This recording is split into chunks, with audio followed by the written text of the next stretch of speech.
E o teu ego te cobra e te joga nesses gatilhos de raiva para te fazer agir, para te fazer executar ações, quase como oculto. Você não está necessariamente trabalhando com raiva ou fazendo com raiva, mas o gatilho primordial lá no fundo é a raiva. Porque ainda existe alguma coisa que você quer provar para alguém, alguma coisa que você quer provar para si mesmo, que você pode, que você consegue, que você pode superar.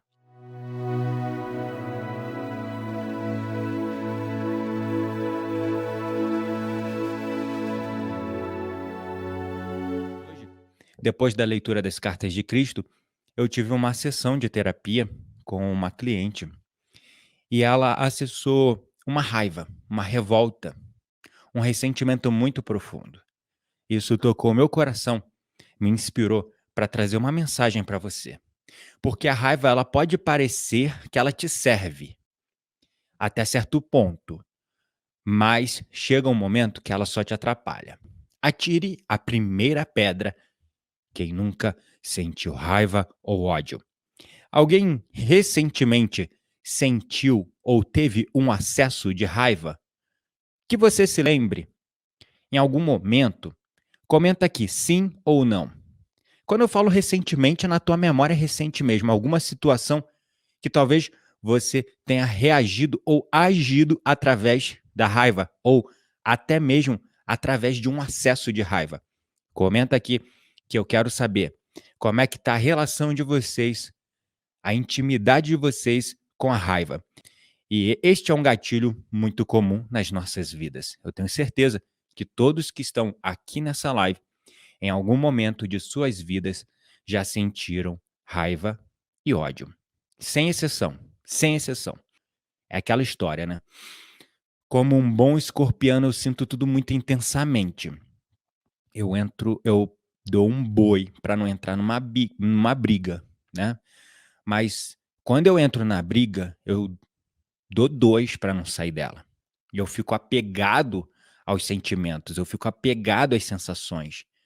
É quase que viciante, é quase que visceral a tal da raiva. E eu fico em um estado de ação e não reação. Ou seja, eu faço coisas através da raiva e deixo de fazer coisas através da raiva também. Veja bem, a raiva, ela pode ser um motivador, um impulso para o movimento. Muitas pessoas agem e até atingem certo grau de sucesso e realização em suas vidas motivadas pelos gatilhos da raiva e do ódio. Por exemplo, lá na minha infância, eu passei muita dificuldade, muitas privações. Isso me colocou num sentimento de raiva, no qual me impulsionou a conquistar, a ter sucesso, para esfregar na cara daqueles que me humilharam, me diminuíram e me trataram mal porque eu não tinha nada, e provar para eles que eu podia ter sucesso e que eu conquistei o sucesso e que eu fui, entre aspas, melhor que eles. Essa foi uma motivação, um gatilho que me serviu até certo ponto. No entanto, essa é uma motivação, um combustível como fogo no palheiro. Queima forte, brasante, mas logo se apaga. E depois, no lugar da raiva, fica o ressentimento, o rancor, fica alguns pesos que acabam bloqueando o seu próprio processo de evolução espiritual, mental, emocional e até profissional, financeiro. Como fui muito humilhado na minha infância, assim, de ter tio meu apontando na minha cara, falando que: "Ah, você não gosta de estudar, você vai virar um vagabundo, você vai virar um marginal". E aquilo, eu tenho essa lembrança viva na minha memória como se fosse ontem. Ou seja, aquilo foi traumático, foi um aprendizado com uma alta carga emocional. E colocou dentro de mim um gatilho muito profundo de raiva, de revolta, de ódio, que me impulsionou a trabalhar, a dar o meu melhor, a conquistar o sucesso, seja qualquer que fosse o caminho, mas conquistar o sucesso para esfregar na cara desse tio, dessa pessoa que me humilhou, que eu podia ser melhor que ele. E de fato, financeiramente falando, em termos de sucesso profissional, eu consegui superá-lo. Só que esse gatilho do ódio, da raiva, me colocou num caminho de realização através do ter. Ter dinheiro, ter status, ter sucesso, para provar para pessoas do meu passado que eu podia superar, que eu podia ser melhor que eles.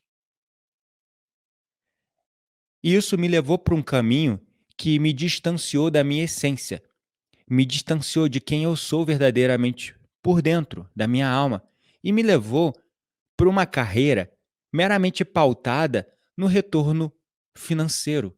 Ou seja, eu busquei uma profissão que pagava bem e não que me realizava e não que me fazia feliz. E eu consegui o sucesso com menos de 30 anos. No entanto, depois de ter provado, esfregado na cara de quem eu precisava, aquilo me transformou em uma pessoa extremamente egoísta, arrogante, egocêntrica. E esse combustível que havia queimado, mas naquele momento apagou, deixou só rancor, deixou só ressentimento e deixou um peso que eu descontava na comida, que me fez ganhar peso, atingir quase 120 quilos. E depois me levou para ansiedade, depressão, síndrome de pânico, porque ainda tinha muita raiva aqui dentro de mim. E aí a grande pergunta desta live é: raiva, ela realmente existe? Todas as emoções negativas, elas têm em sua raiz a energia divisora da raiva. Como eu disse, a raiva é uma das emoções de mais baixa densidade. Quando eu falo baixa densidade, baixa vibração, na verdade, ou alta densidade. Porque quanto maior o padrão vibracional, menor a densidade, mais leve, né? Mais leve a matéria, quase etéreo. Agora, quanto mais baixa a vibração, mais alta a densidade, mais denso, mais duro, mais pesado. E a raiva é um sentimento que está armazenado ali no nosso primeiro centro energético de sobrevivência, o chakra básico. Ela é uma energia que nos aterra, que nos faz executar ações, ela nos impulsiona, ela nos motiva, mas como eu disse, é um combustível que acaba rápido e depois sobra só ressentimento e rancor. Mas a raiva é esse sentimento mais denso, é esse sentimento mais profundo, mais pesado. E todas as emoções negativas, elas nascem a partir da raiva. Se você sente, por exemplo, inveja, e você vai investigando, investigando, investigando os sentimentos subjacentes além da inveja. O que tem abaixo ali da inveja é um sentimento profundo de raiva. Se você sente ciúmes, e aí você vai investigando, investigando as camadas subjacentes além dos ciúmes, o que tem lá no fundo é ódio, raiva. Se você é uma pessoa ingrata, você vai pesquisando, investigando, mergulhando nos sentimentos subjacentes além da ingratidão. E o que você encontra lá embaixo, lá no fundo de todos esses sentimentos, a raiva, o ódio. Então, todas as emoções negativas nascem a partir da raiva. E quando você vai investigar essas emoções negativas que você tem, como inveja, rancor, ressentimento, rejeição, injustiça, se sentir injustiçado, se sentir insatisfeito, ingrato, ciúmes, possessividade. Se você for mergulhando, cavando, investigando além desses sentimentos superficiais, lá no fundo de tudo isso, você encontra muita raiva, muito ódio, raiva de não ser compreendido, raiva de não ser cuidado, ódio de todo mundo, ou de alguma pessoa, ou de alguma situação. Então, sem a falsa crença de acreditar que somos algo que não somos, que é a nossa mente egóica, não haveria raiva. Desde a nossa infância, nós temos sido sutilmente coagidos, programados, treinados a não completar o nosso processo de amadurecimento.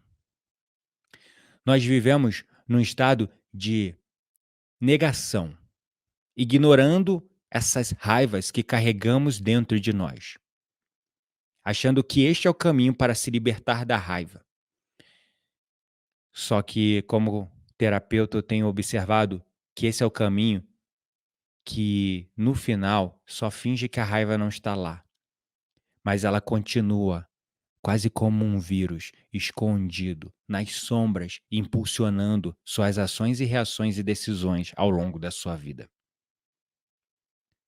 O processo de amadurecimento é o enfrentamento, é encarar, é acolher essas sombras. Mas desde a nossa infância, nós fomos sutilmente coagidos a não completar esse nosso processo de amadurecimento através do enfrentamento. Os responsáveis por nossa descida para essas sombras são nossos cuidadores, família, amigos, o sistema educacional, o governo, instituições sociais. Se não fôssemos enganados por aqueles que falsamente afirmam nos amar, falsamente porque no final, dificilmente a maioria das pessoas sabem o que é realmente amar e expressar isso em atitudes, comportamentos elevados. Mas se não fôssemos enganados por aqueles que falsamente afirmam nos amar, nós descobriríamos, por meio do processo de amadurecimento natural da vida, que o nosso grande, mais elevado projeto de vida é a expressão visceral e real do nosso eu mais autêntico, divino e elevado. No meu exemplo, para ser o mais didático possível, nesse tema que é de uma profundidade, uma complexidade muito grande, como eu disse, eu escolhi a minha carreira baseado naquilo que desse mais retorno financeiro para provar para aqueles que me humilharam, que me fizeram com que eu me sentisse injustiçado, com muita raiva, com muito ressentimento. Então, eu busquei uma carreira que me afastou da minha essência, quando a minha essência, desde jovem, esse era o meu sonho, era trabalhar com a música. Desde jovem, o meu sonho era trabalhar com a música. Mas eu fui sutilmente coagido através de humilhações, através de dedos apontados na minha cara. Ah, você não consegue passar num concurso, você não consegue estudar, você é um vagabundo, você vai ser um marginal. E aí, eu comecei a escolher uma carreira que me desse retorno financeiro. E aquela carreira me distanciou do meu sonho, me distanciou daquilo que eu era por dentro. Então, essa busca por, através desse sentimento de raiva, me provar para aqueles que haviam me humilhado,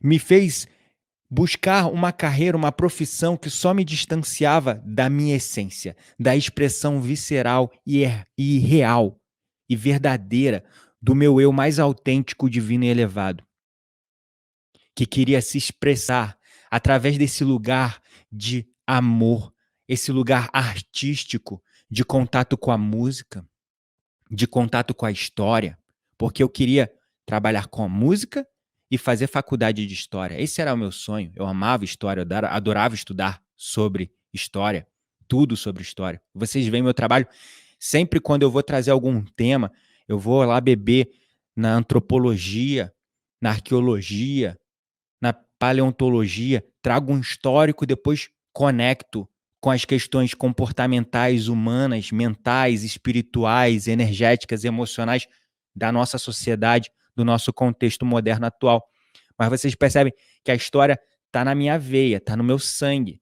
E a música também, esse monte de instrumento aqui atrás de mim, eu uso esses instrumentos, eu crio músicas, eu uso essas músicas nas minhas meditações. Hoje eu estou vivendo o projeto mais elevado da vida, que é a expressão visceral e real do meu eu mais autêntico, divino e elevado, através daquilo onde está o meu coração. E essa unificação torna possível para a consciência primordial, a nossa alma, nunca ter que fazer escolhas em suas respostas diárias aos desafios da vida. Pois uma das agendas da evolução da nossa alma é ensinar a nossa mente a não mais reagir ou ser impulsionada pela raiva, mas sim por um estado constante de inspiração, intuição, fluidez e prazer na vida. E hoje, por exemplo, essa cliente que eu peguei, ela estava dividida entre ser uma mãe presente, amorosa para sua filha recém-nascida e continuar o trabalho dela como atriz, continuar focando num projeto de um papel novo que ela está prospectando. E essa divisão veio deste lugar de raiva, porque ela sentia uma cobrança e uma revolta com ela mesma. Uma cobrança e uma revolta com ela mesma de não conseguir dar conta dos dois papéis. E por ela, nesse estado de autocobrança, de não dar conta desses dois papéis, ela estava tentando reagir e ser impulsionada através da raiva. Então, se ela estava cuidando da filha, ela se sentia culpada e com raiva por não estar cuidando da carreira. Se ela estivesse cuidando da carreira, ela se sentia culpada e com raiva por não estar cuidando da filha.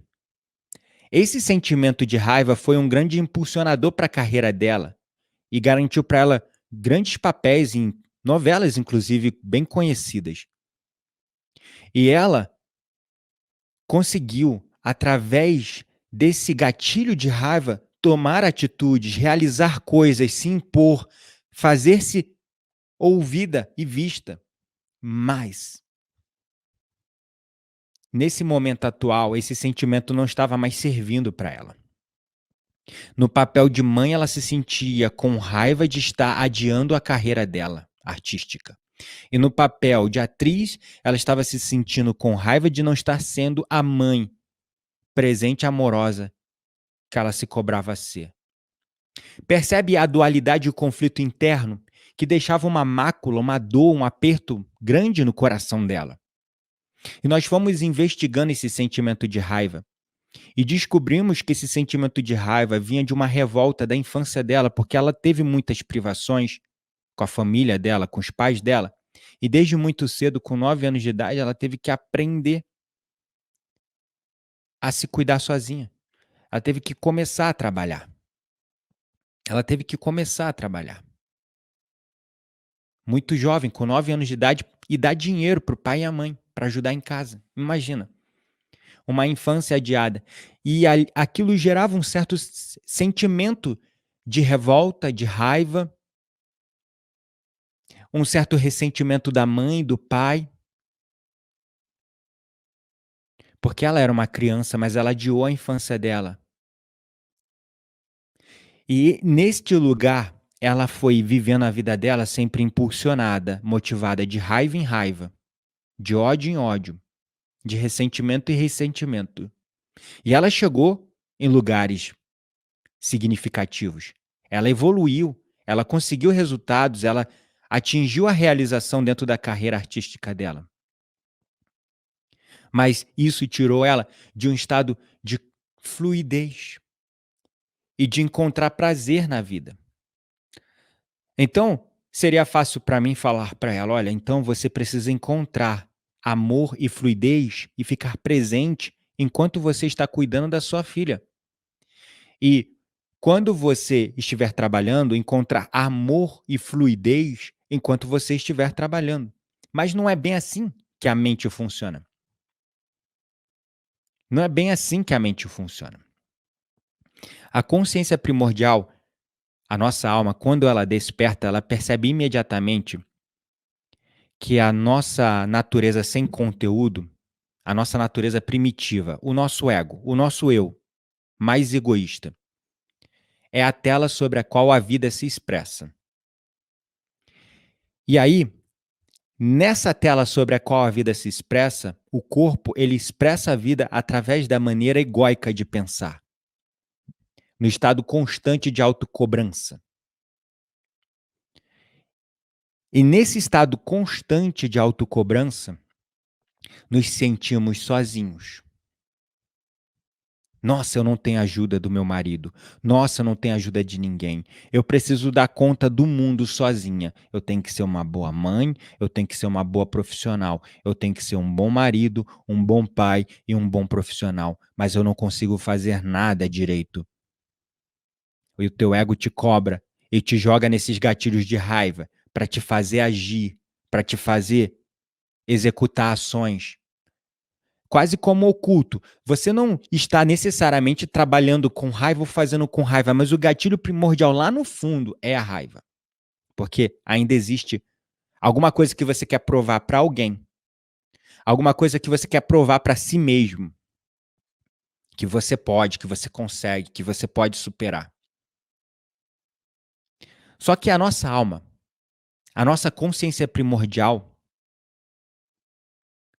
não é possível experimentar o estado de solidão. Porque a natureza intrínseca da nossa essência, da nossa alma, é a solitude. Esse estado, mesmo quando na companhia de outros, nunca perde a sua face original. Mesmo quando a gente está próximo de outras pessoas, a nossa alma, a nossa essência conserva essa característica de individualidade e de solitude, que o tal do ego constantemente confunde e transforma em egoísmo e egocentrismo. Mas não é, não é isso. É o ego interpretando a tal da solitude. A consciência primordial, a nossa alma, ela não depende da companhia de outros para o seu sentido de ser. Você não precisa estar com pessoas para saber quem você é, em essência, o seu eu autêntico. A sua consciência primordial, a sua alma, ela depende somente da solidão. Quando você senta em meditação e medita em quem você é ou está sendo. Sentar um momento para simplesmente perguntar: como é estar na minha pele? Como é viver na minha pele? E se eu pudesse expressar o meu eu mais autêntico, sem as amarras do ódio, do rancor, do ressentimento, da necessidade de eu me provar, de eu me provar para os outros, porque eles me rejeitaram, eles me humilharam. Se nós pudéssemos refletir em meditação nesse momento de solitude com nós mesmos, com a nossa alma, no momento de silêncio, e refletir como seria a expressão mais divina e elevada do meu eu, mais autêntico, sem essas amarras do ódio, do rancor, do ressentimento. Que coisas eu faria? Que objetivos eu me dedicaria? Como eu fluiria através da vida? Como eu fluiria através da vida? Então, quando você desfruta da companhia de outras pessoas, o estado de solidão do ego precede todos os relacionamentos. Porque sabe aquele vaziozinho que você sente e você tenta preencher na companhia dos outros? É justamente um estado de negação do contato com a sua essência. Quando algum relacionamento é interrompido, não há sentido sentir a tal da solidão, já que a solidão ela está sempre com você por esse processo de desconexão de si mesmo. Porque a gente tenta preencher a solidão com a presença e a companhia dos outros, mas no final esse vazio, essa solidão, ela vem de um lugar de nós não termos aprendido a ficar bem com nós mesmos, amando a nossa própria companhia. E aí, quando ocorre uma separação, quando um relacionamento é interrompido, as pessoas se sentem mais sozinhas, mas não há sentido para sentir a solidão nisso. Não faz sentido, não tem lógica sentir a solidão nisso, porque a solidão não te deixou. Ela só foi falsamente maquiada. E a solidão, ela exige que você fique constantemente ocupado, ocupando a sua mente, ocupando o seu tempo, assumindo responsabilidade, assumindo comprometimentos. Porque a sua falsa natureza, o tal do teu ego, ele depende emocionalmente do outro. Mas como eu já disse, esse vazio não é a falta do outro, mas sim de si mesmo. E aí, em nosso estado de divisão como mente egóica, porque como mente egóica, nós nos entendemos como um separado do todo. Nesse estado de separação, sempre que as nossas falsas crenças não estão sendo cumpridas ou quando os outros, as outras pessoas nos intimidam para criar dúvidas sobre nossas crenças, nós ficamos chateados e com raiva. Porque nós temos dúvidas sobre a nossa identidade. Então, se a sua identidade ela é pautada, por exemplo, eu me tornei um profissional qualificado na área de segurança do trabalho e meio ambiente para ter sucesso numa carreira, para ter sucesso financeiro, para esfregar na cara da minha família, daqueles que me humilharam, que eu tinha conseguido sucesso e não foi pelos termos deles, foram pelos meus próprios termos, pela minha própria busca, pelo meu próprio mérito. Então, a minha identidade era: eu sou gerente de HSE de uma multinacional. Se alguém chegasse para mim e falasse: "Ah, você é um gerente de HSE? Ah, que interessante." Ou alguém diminuísse: o que gerente de HSE faz? Nem sei o que é. É um cargo importante?" Sei lá, se alguém diminuísse a minha profissão, como eu não tinha consciência, certeza, convicção de quem eu realmente era em essência, como alma, eu tinha dúvida sobre a minha própria identidade e eu usava esse cargo, eu usava essa função, essa posição numa empresa para me identificar como eu mesmo. Quando alguém falava algo, quando alguém falava algo para diminuir essa parte da minha identidade, eles estavam criando dúvidas sobre a minha crença de quem eu era. A minha crença era que eu era um gerente de HSE de uma multinacional. Essa era a minha crença. E aquilo criava dúvida e eu ficava com raiva. Porque no final eu usava um título, uma função, um cargo para tentar me entender como alguém. Uma falsa crença. E qualquer ameaça àquela minha identidade era uma ameaça contra a minha própria vida e eu sentia raiva. É igual aquela história. Você faz alguma coisa e aí sabe aquelas pessoas com rei na barriga? Egoístas, egocêntricas, arrogantes, achando que estão no topo do mundo, falam: "Você sabe quem eu sou? Você sabe quem eu sou?"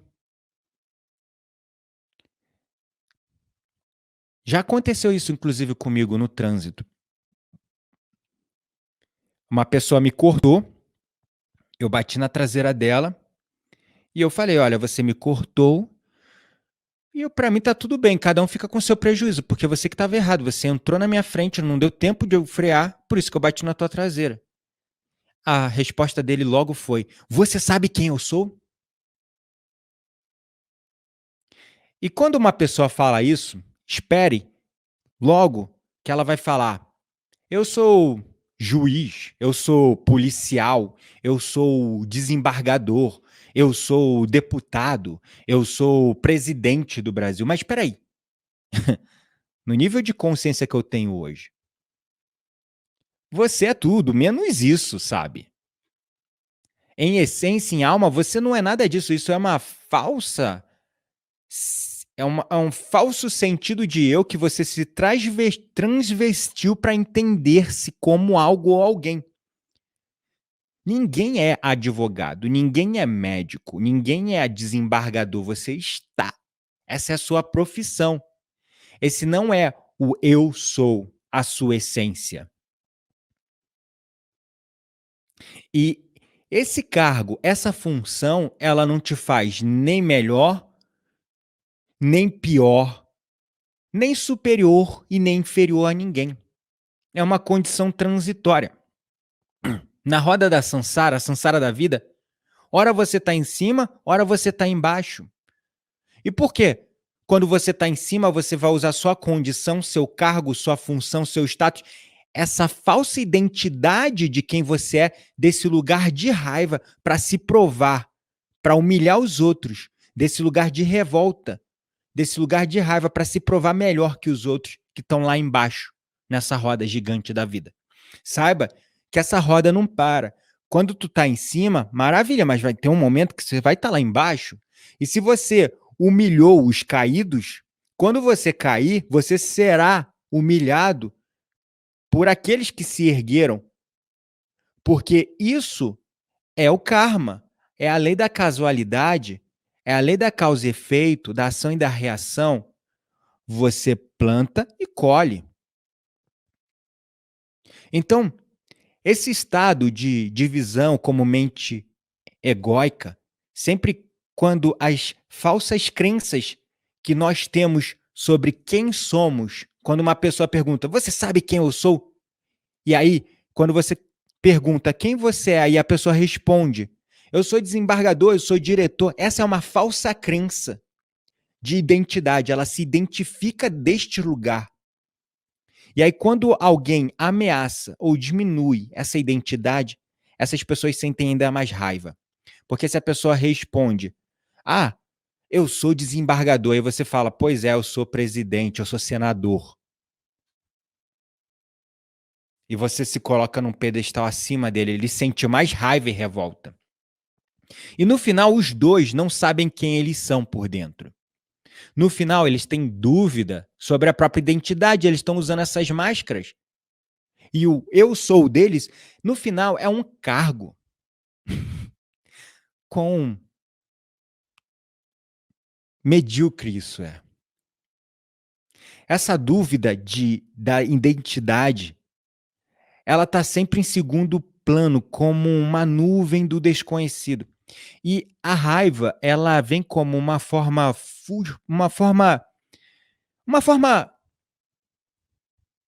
ninja, não, tô com a palavra na ponta da língua, uma forma furtiva. A raiva é uma forma furtiva de motivação através do risco de morte. A raiva é o único meio que conhecemos para proteger essas falsas crenças de quem nós somos, nós mesmos. Por exemplo, o meu exemplo novamente. A raiva foi uma forma, uma forma furtiva, uma motivação. Porque quando falaram, você vai ser marginal, você é um vagabundo, você não presta, você vai passar fome, você vai isso, você vai aquilo. A minha alma lá dentro sabia que eu não era nada disso e que eu não seria nada disso. Mas o meu ego se sentiu ameaçado. Porque quando falava, você vai ser vagabundo, você vai ser isso, e o meu ego não se reconhecia nessas palavras, era como se eu estava, era como se eu estivesse sendo praticamente ameaçado de morte. A morte do meu ego, a morte do meu ego, através da profetização de que eu seria um marginal, de que eu seria um vagabundo. Mas os meus valores não concordavam com aquilo. E o meu ego, apegado a esses valores, a essas crenças, num estado de conflito, sentiu-se ameaçado sob um risco de morte. E a raiva virou uma forma furtiva de motivação. Afinal de contas, o sucesso eu teria que obtê-lo a qualquer custo. Do contrário, eu morreria.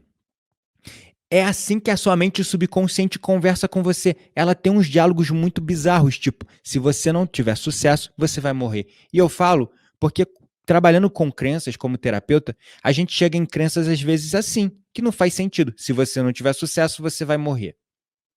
Se eu não conseguir me provar pro fulano, eu vou morrer.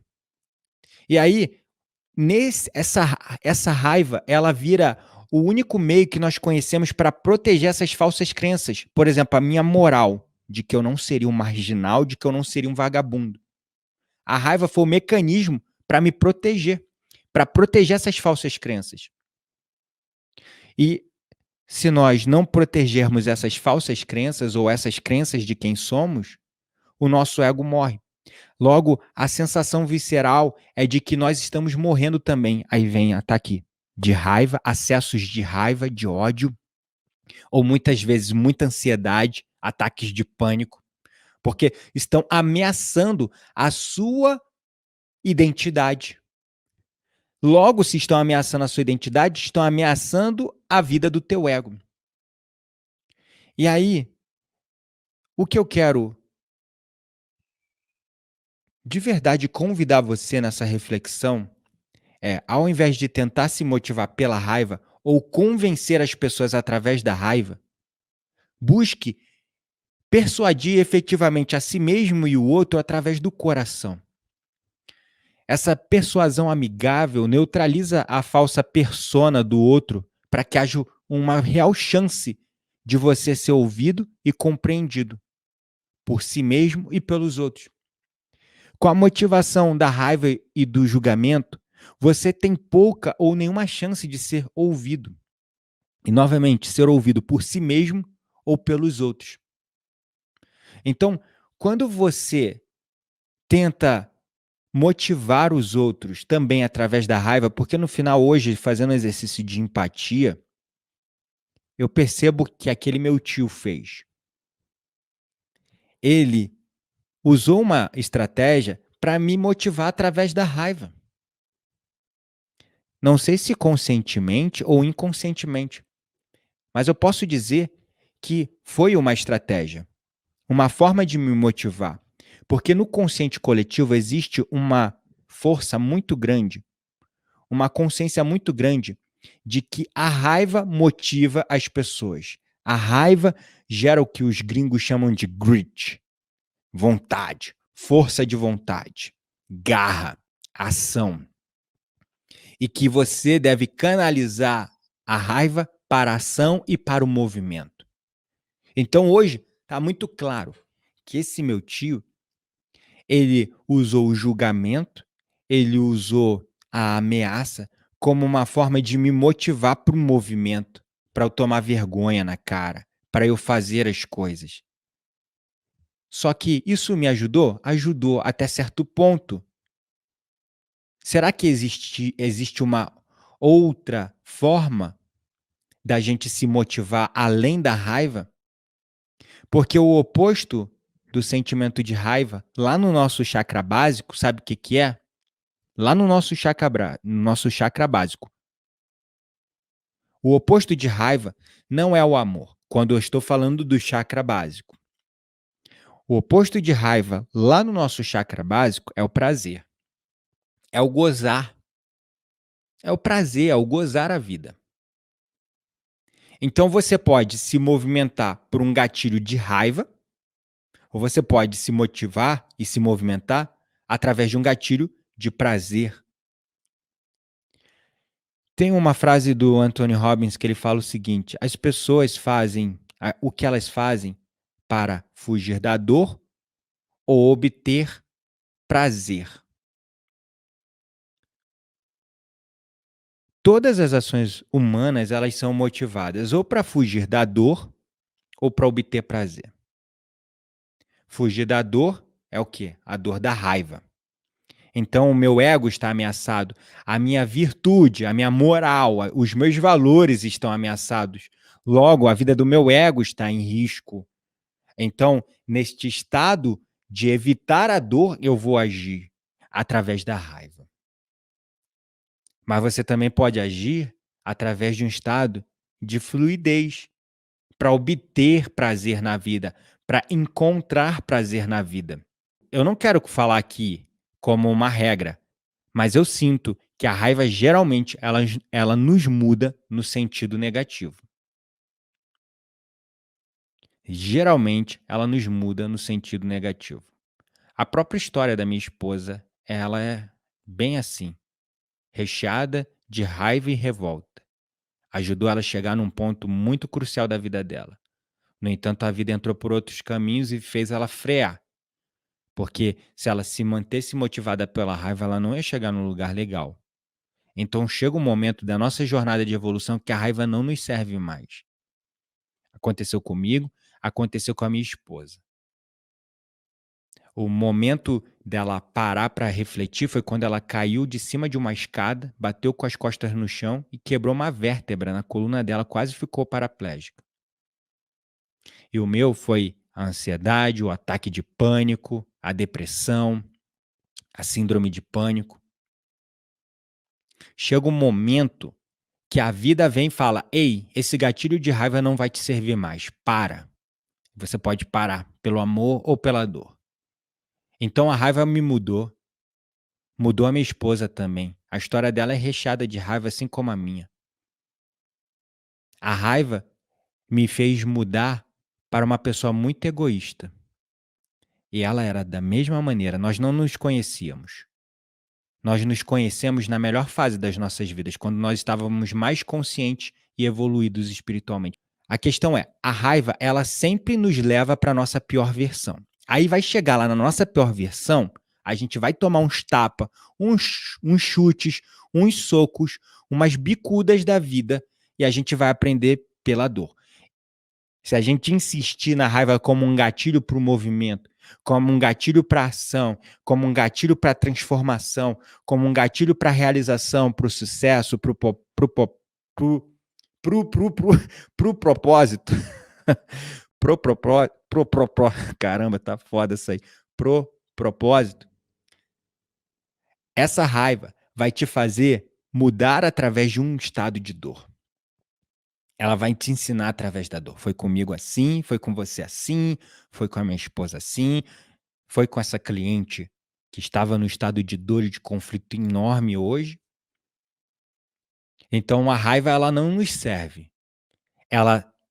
Eu não quero que as crianças, as pessoas, se você tem um filho, não use a estratégia da raiva para motivá-lo, por favor. E se você está aqui nesse momento e percebeu que a sua vida te levou até um certo lugar através desse sentimento de raiva, chega de usar ela para te motivar. Para você ficar livre para sempre da raiva, incluindo todas as suas formas indiretas e de emoções negativas que a raiva gera, porque, como eu disse logo no começo da live, a raiva é o sentimento negativo mais denso. Ele é o que funciona como raiz e origem de todos os outros sentimentos negativos. Então, quando você vai investigar na sua vida, por que eu sou tão rancoroso? Por que eu sou tão invejoso? Por que eu sou tão ciumento? Por que eu sou tão possessivo?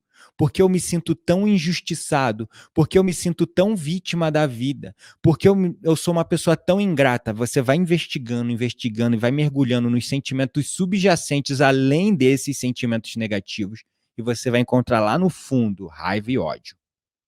Raiva e ódio. Raiva e ódio.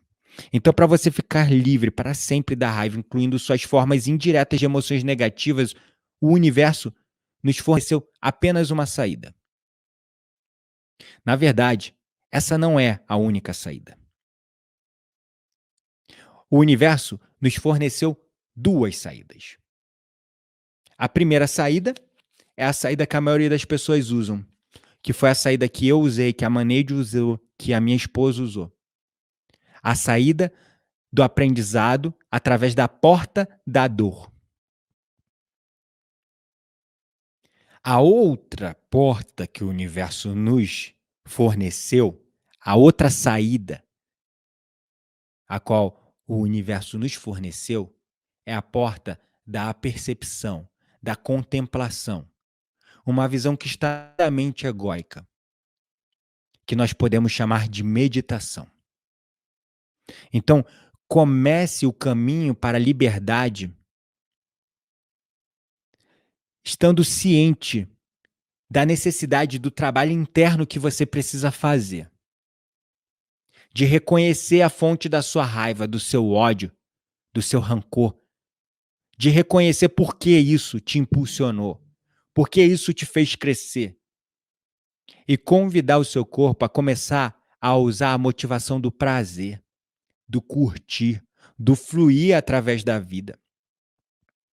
Se você está numa condição hoje, é porque você criou essa condição. A raiva é algo criado também. Esse começo é também o primeiro e último passo para você se livrar da raiva e de todas as outras emoções negativas. Porque se a raiva existe como algo autogerado, ou seja, que você gerou, então a nossa existência como raça humana pode ter vida curta se a gente fica nesses gatilhos da raiva, porque a raiva gera doenças, gera câncer, gera problemas de saúde, de ordem mental, emocional, como aconteceu comigo.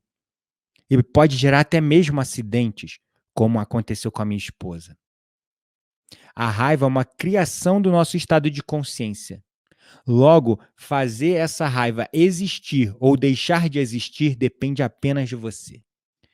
Que essa mensagem seja um impulsionador para você começar a perceber na sua vida como, até hoje, de fato, muitas das suas escolhas, muitas das suas atitudes, muitas das suas ações, comportamentos e decisões ao longo da vida foram motivadas desse lugar de raiva.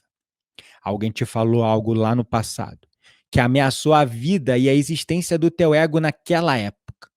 Teu ego pegou esse sentimento de raiva e usou como uma mola propulsora para te jogar para frente, para depois você esfregar na cara, se provar para aquela pessoa e falar: olha, você estava errado, babaca. Aí, se fudeu. É o teu ego, cheio de raiva, querendo esfregar aí, ó, agora, ó. Sou desembargador. Você sabe quem eu sou? Sou desembargador. Pois é. Perceba até onde a raiva te levou. Perceba. Percebendo isso, comece a observar que a sua vida será curta.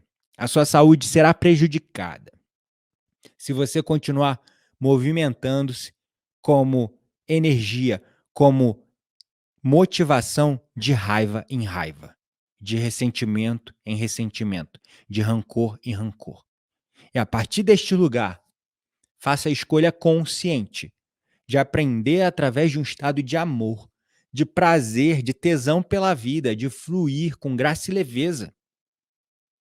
E esse trabalho, essa virada de chave para sair da dor, da raiva, para o amor, para a inspiração, para a fluidez, para a graça e leveza, esse virar de chave,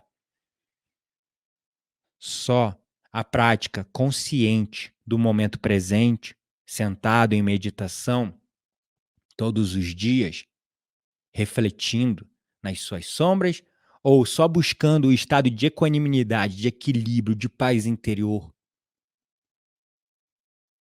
e transmutando momento a momento o gatilho da raiva em gatilho de prazer, em gatilho de fluidez.